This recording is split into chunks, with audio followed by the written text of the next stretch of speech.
today's video, ubani ko ninyo mag-fishing diri sa Maribohok, Bohol. Sayo kay kugi po ko sa akong darling alas 4 ni sa kadlaw ni gikan para inig abot na mo dito ngit-ngit pa. Ngit-ngit na mini abot diri so kailangan ginato gamitan og flashlight no kay lisod pod magkarakara taliya di na to makita. So gigamitan na nato flashlight diha. Kay nag-ready na sila sa ilang mga ipang-it sa dias dagat. Ako apong lingaw diri ang mag-video ug mag-flashlight sa ilaham. Oro gini akong pulos diri kay unsaon ta man di magi ko kabalo mag-fishing igo na magi ko ng uban-uban sa ilaha. Ug diya ni hayag na.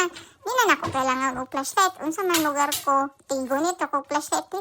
Mag-apil-apil po ta diri samok-samok ta sila o to ara si Papa yan ang giit sa iyang mga paon sa isda. Ug kaniya akong darling diri murag kog nakakuha ba bisag samtang nag-isda-isda na sila diya ako, busy po kay ko diri nag-snack-snack kung akong darling o gikapoy na naglingkod na. Nga kita mo atong nag-fishing na si Oscar.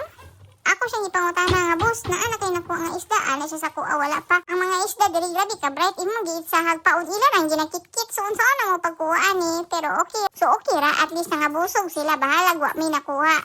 Tanawan ninyo, linaw kaayong dagat. Gwapo gigi diri sa Bohol. Yan ako giganaan diri sa Bohol kay tungod sa kagwapo sa dagat, ga blue ang uban, ga green. Wajud kay makit-an diri dagat nga bati kaayo di. Samtang may fishing na akong darling diya, ako po diri si kung chika-chika siyang mga bisag unsara o to arawa na yan. Ako naging kita na mga isda. Wa naging kuilingaw ani. Saka boring. Kinsa man pwede dili maboring nga sige ganina ra kadya si tindog-tindog wala kay nakuha isda nara o gentle dog yakong darling o yakong gitagag bangko. Sa akong pag-fishing diya no, ako yung na-realize nga dili gid ay sayon mangitag isda. Mo di ang mga kilo sa isda mahal kay tungod dili tan sa tanang panahon makakuha kag mga isda. Tanawan akong bana diya naningkamot na pero wajud na nakuha nga isda. Kapag pangisda po no, dagan kay akong na-realize kay dili tanan panahon makakuha gid kag isda. So ako gid nang i-treasure gid nga every time mo kaon ko isda hot dog gid ako tunlon ako apil ang bukog char. Bitaw no sa akong wailingo diri bisag unsa ra gid akong gaguniton nakita nimo diya si Oscar. Busy kina si Oscar diya kuan siyang pukot ambot lang baka og natin siya nakuha nga isda wala magwa. Ako po busy po. Kakabisi na ako diha. Hapit ko mahulog diya. Sige ko gabadlungon sa kong darling. Unsa man ka mangita kag labad sa ulo? Ana ko siya nga. Og mahulog ko lang ga imo kung noso na siya nga dili daw kag ahi daw kog ulo tanawa ra. Kani si Papa gid mo gini siyang salarin nga nung naka-fishing ni kaysa yun kag kompleto na siya fishing. Kulangan na lang giniya ana bangka yun kay para makaadto mi slaw dadto mi manguha. Kompleto na siya gamit bisag unsa pa na diha nga klase sa mga pangisda kompleto na ya ha. Wow. Tanawan ninyo diri grabe naka-peaceful diha dapita. Ang among background bukid.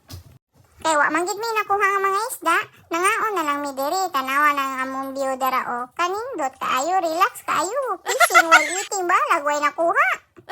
Dili gid nimo angay seryoso ng pagpangisda kay kung imong seryoso wa kay makuha maguul gid ka pa uli. So mo niya among gibuhat nangaon mi adisar mi ni uli. Bahala na gid walay nakuha basta kay busog na ang mga bitot. Ang atong pamahawani. Pud mo magbalon kung muanhi mo diri kay kung muanhi mo diri nga wala may balon digid mo kakaon kay layo kay mga tindahan.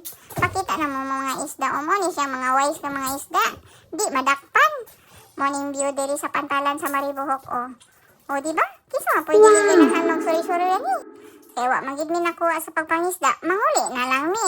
Alangan man. So maura to mahuman ako og voice over lisod man din mag voice over aring mga video kay kailangan pagi ka mag-una na. Sige, maro pa. Salamat ug dalay ko ng Dios.